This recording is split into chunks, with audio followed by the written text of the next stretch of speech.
Lusot ang may atraso. Ang mga resibong nakalap ngayong hapon. Mga higbi ng babae at mga bakas ng dugo sa loob ng banyo ng isang boarding house.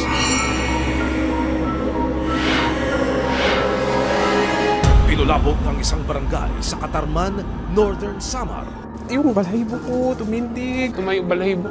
Nakita ko yung chinets niya, parang may mga hugot. Tapos yung pader. Nakakaiyak. Nagulat ako talaga kasi bago sa akin yan.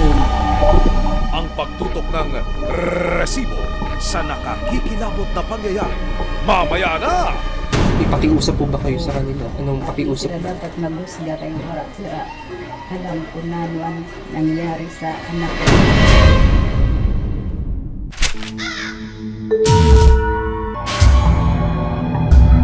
Sa isang sementeryo sa Agonoy, Bulacan, hindi raw nagpaparamdam ng mga kaluluwa ang tunay na multo sa komunidad. Kundi ang unti-unting paglubog ng huling gantungan ng kanilang mga mahal sa buhay. Horror, pati ang mga patay, hindi nakaligtas sa kontrobersyal na problema ng probinsya sa baha. Malapit na po ang November 1. Sana po mabigyan po natin ng pansin.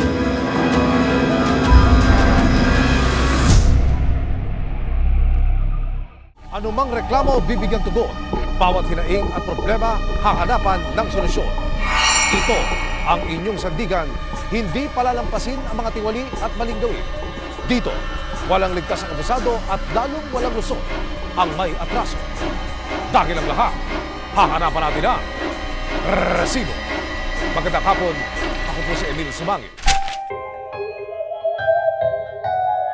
Sa kalaliman ng gabi, sa isang barangay sa Northern Samar, tila isang impit na higbi ang narinig mula sa isang palikuran. Sa parehong gabi, may mga natagpuan ding bakas ng dugo patungo sa isang kanal. Ano nga ba ang kababalagang bumalo sa lugar na ito? Madaling araw ng October 6, 2025 na resibuhan ng CCTV footage na ito ang isang babae habang lumalabas ng banyo ng isang boarding house. May bitbit siyang timba palabas ng garahe. Ang umaaligid na aso, inamoy-amoy pa ang laman ng timba. Ito raw ang huling pagkakataon na nakuna ng CCTV ang 19 na taong gulang na babae sa boarding house. Makalipas ang isang linggo, tumulak ang resibo Pakatarman, Northern Samar. Nakapanayam namin ang kapitan ng barangay UEP Zone 2. Nagulat ako talaga kasi bago sa akin yan. Pumunta ka doon kina kapitan. Sabihin mo na may aksidente dito. Dali-dali naman ako. Kasama ang barangay, tinunton ng resibo ang paupahan kung saan daw nagsimula ang lahat. Kwento ng landlady ng boarding house na itatago namin sa pangalang Arlene. Umaga, yung anak ko, umihi dyan. Mama, may baby sa kanal.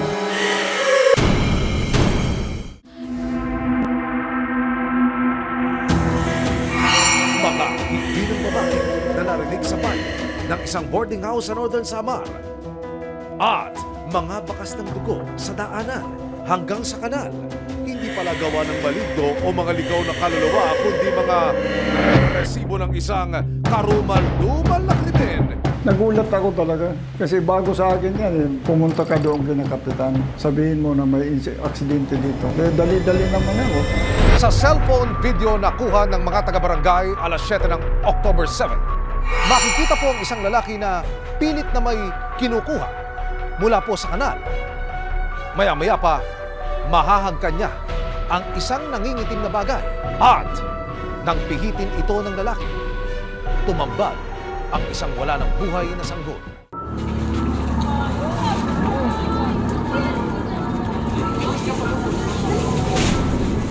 Lalaki.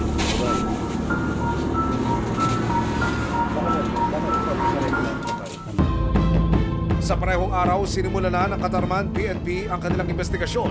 Sa kanilang pag-iikot, natuto nila ang CCTV footage sa boarding house na nag-report tungkol sa sanggol sa kanal. Nahagip ng kamera ang isang babaeng tenant na may dalang timba palabas ng banyo. Galing sa CR, may dala na balde. Yung balde, yun ang nakita namin dyan. Noong una, todo deny pa raw ang babae sa kanyang nagawa. Pero ang kausapin na ng landlady na si Arlene, unti-unti na raw itong nagsalita. Umami na lang siya nung lumitas na yung footage. Ba't hindi ka nagsabi? Ba't hindi mo ko kinausap? Nandito lang naman kami. Parang ang turing ko sa kanila mga anak na. Pag-amin daw ng babae kay Arlene, hindi raw alam ng kanyang tenant na buntis siya. Sa parehong gabi, humingi pa raw ito ng gamot para sa sakit ng tiyan. Nung gabi, nag-chat lang siya sa akin mga around 8:15 na naghihingi siya ng pampakalma ng dysmenorrhea. And then sabi ko, wala ako niyan.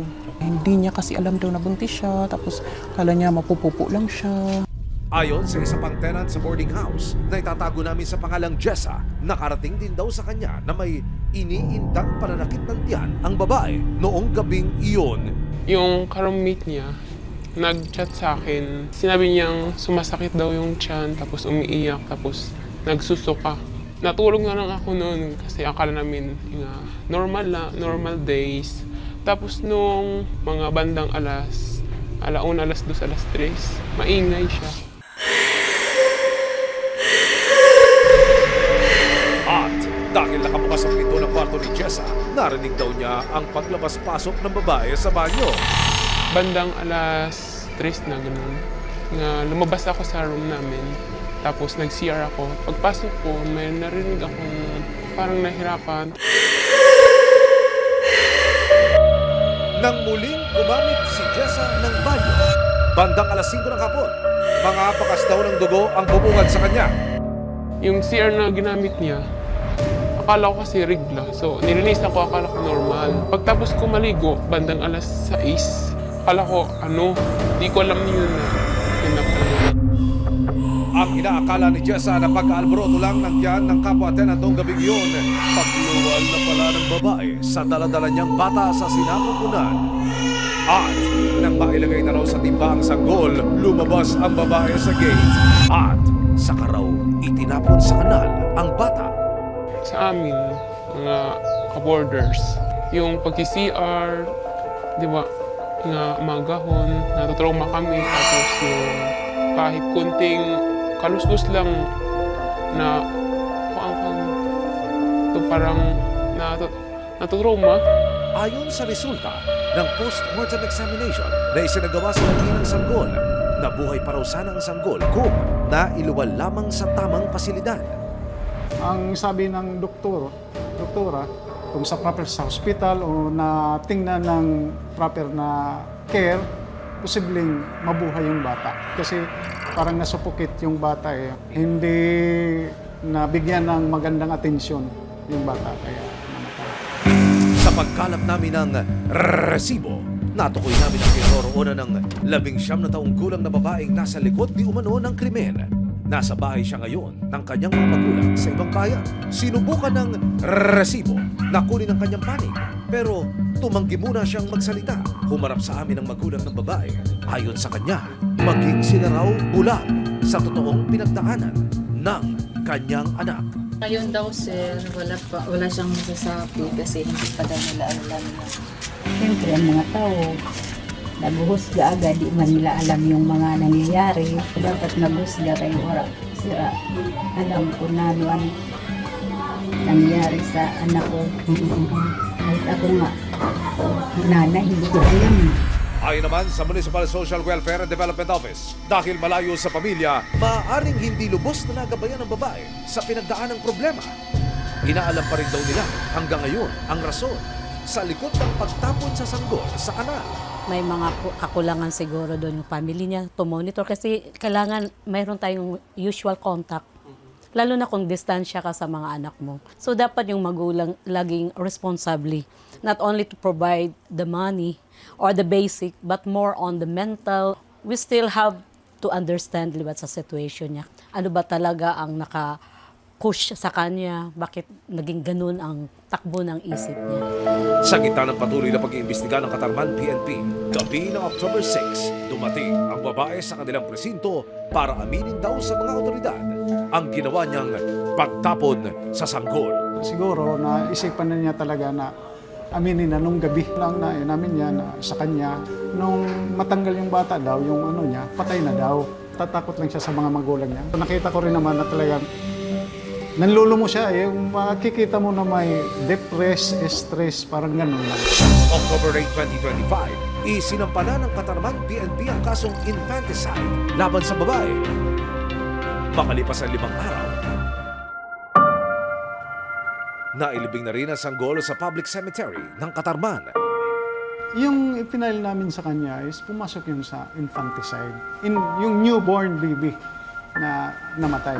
Yun ang ano ng infanticide. May kaukulang parusa at saka nubil po yun.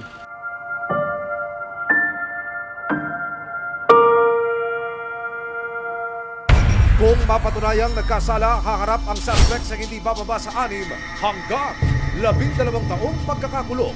Wala rin piyansa para sa kasong ito. Dagdag na paalala ng Katarman MSWDO, huwag daw mag-alinlangang lumapit sa social welfare offices ang mga babaeng may mabigat na pinagdaraanan, lalong-lalo na pagdating sa pagdadalang tao. Nandito lang kami 24 hours kung kailangan. So, yung mga services, psychosocial, counseling, mga home visitations, yung mga ganun. We always help the person na nandito na humihingi sa amin ng tulong. So, we never say no. It's always a yes to help them. Kahit anong hirap.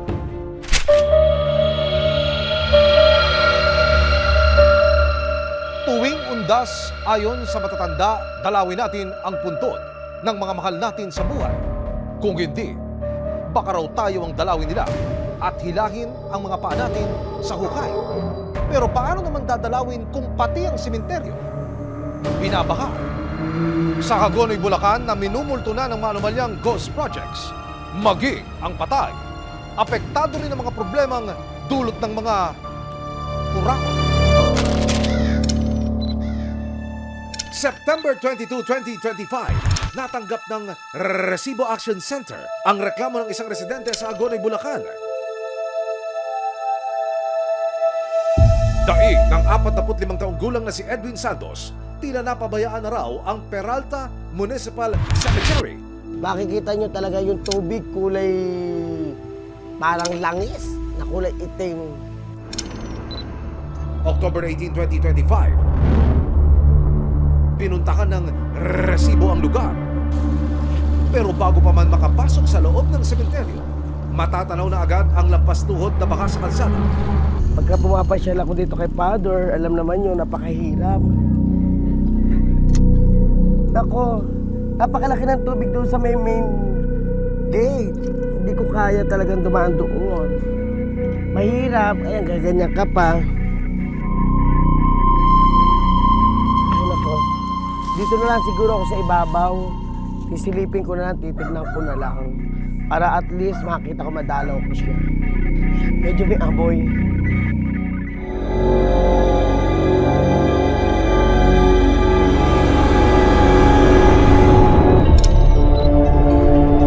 Sa ikalawang araw ng pag-iikot sa Peralta Municipal Cemetery, October 20, 2025, kinailangan ng lumusong ng Resibo sa gabewang na baka para mas makita ang totoong sitwasyon ng himlayan. Lubog na mga nicho, natibag ng mga puntod, at sandamakmak na basura ang aming naabutan. Sementeryo po ba ito o landfill? Napakahirap naman dito. Ako, lumulubog na, Alfred.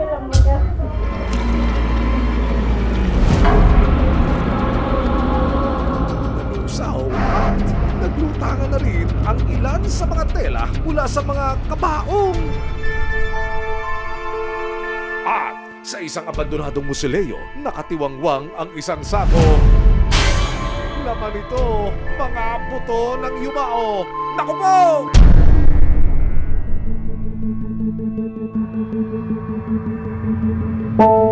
Sobrang lalim ng tubig hanggang hita. Tapos basura. Yan po ang bahagi ng isa sa mga live video ng concerned citizen na si Edwin. Maririnig dito ang kanyang hinaing sa sinapit ng kanyang amang namayapa noong taong 2015. Diba grabe? Nakalubog na po ang aking mahal na ama dito. Paano na lang daw sila makabibisita sa mga mahal nila sa buhay kung ganito na ang kanilang maabutan. Kaya po siya sa second floor. Bali po mayroon na rin po dito na lubog na first floor na talaga hindi na po pwedeng makuha. Mahirap po talaga. Nasa napa na rin po siya. So sa ngayon, hindi ko pa kaya, wala pa akong kakayanan, wala pa akong pera para mailipat siya sa ganong kaganda o maayos na kalalagyan niya.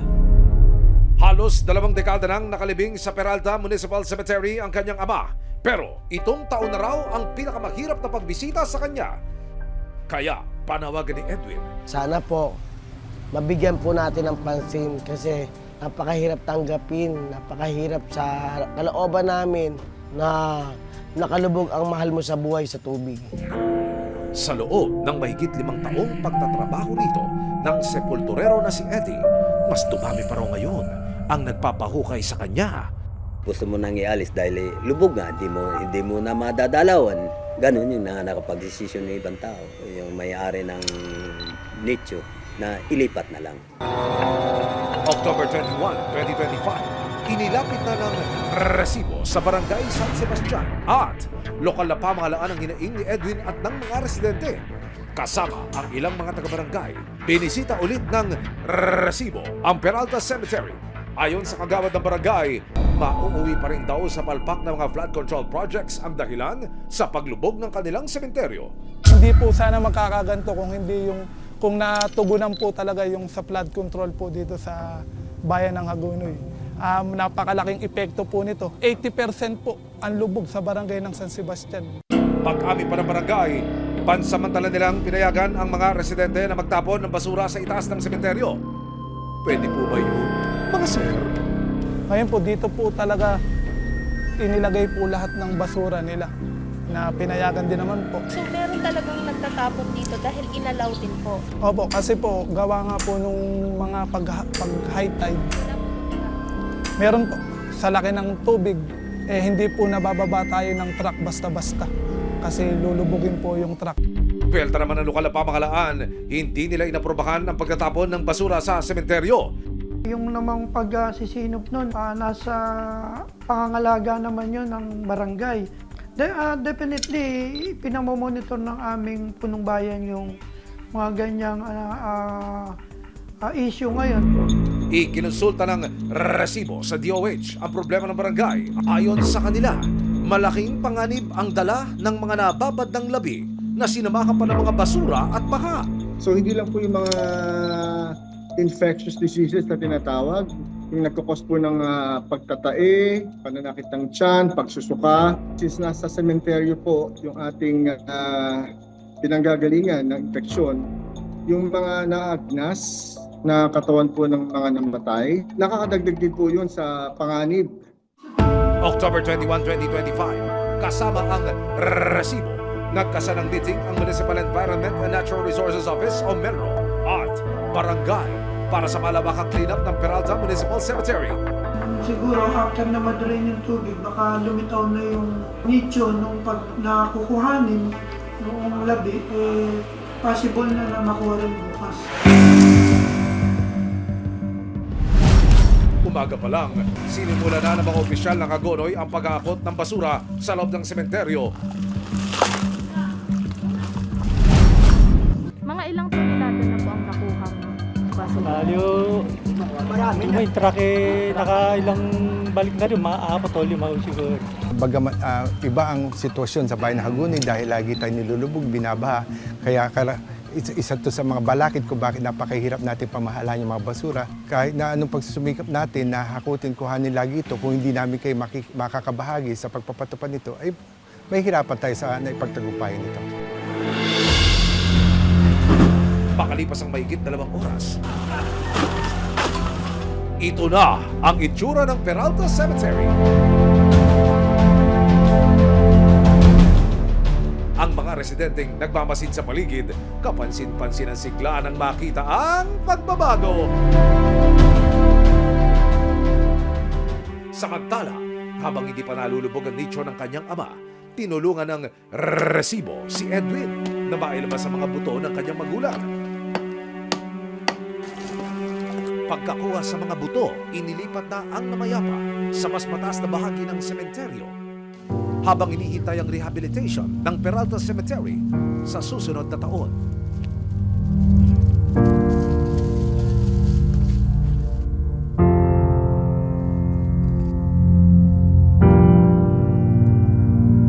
Ayan, nasa maayos ka na. Nabigyan ka na ng pagkakataong maging masaya. Nailipat na kita. Tigit sa lahat, nagpapasalamat ako sa resibo na sila ang naging daan para mailipat kita sa maayos. Maraming salamat po at nabigyan ng pansin at nabigyan po ng tuon itong aking kahilingan. Ang mga himlayan o sementeryo ang nagsisilbing huling kantungan ng mga yumao. Ito rin ang lugar kung saan muling nagsasama-sama ang pamilyang naulila tuwing sasapit ang undas. Pero kung ito'y hindi napangangalagaan at napapabayaan lamang, hindi mga patay ang magagambala dahil higit sa mga pumanaw, mas nakakatakot pa rin kung malagay sa alanganin ang kalusugan ng nabubuhay.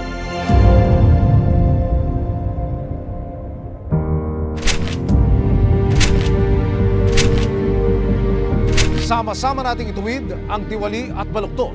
Itakwil natin ang maling gawi at modus na bulok. Walang ligtas ang abusado at lalong walang lusot ang may atraso. Dahil ang lahat, hahanapan natin ang resibo. Hanggang sa muli, ako po si Emil Sumangit.